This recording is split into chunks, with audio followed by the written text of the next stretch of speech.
बिस्मिल्लाहिर्रहमानिर्रहीम। अस्सलामु अलैकुम।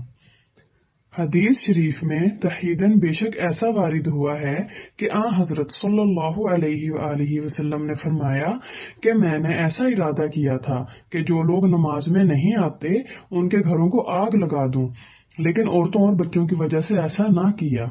इससे मालूम हुआ कि अब आग लगाना जायज नहीं है, क्योंकि आप सल्लल्लाहु अलैहि वसल्लम ने भी आग नहीं लगाई। तर्क जमात पर आमदन मुवाज़बत करना बिला उज़र गुनाह कबीरा और मौजिब फिस्क है, लेकिन एक दो मरतबा इत्तफाकन अगर जमात छूट गई तो ये गुनाह कबीरा नहीं है। बिला उज़र शरई मस्जिद की नमाज छोड़कर घर पर ही पढ़ना बहुत बड़ी महरूमी है और इस्लाम के बड़े चार को तर्क करना है। हदीस शरीफ में इस पर बड़ी सख्त वईद आई है। एक हदीस में इसकी नमाज को नाकाबिल एतबार करार दिया गया है।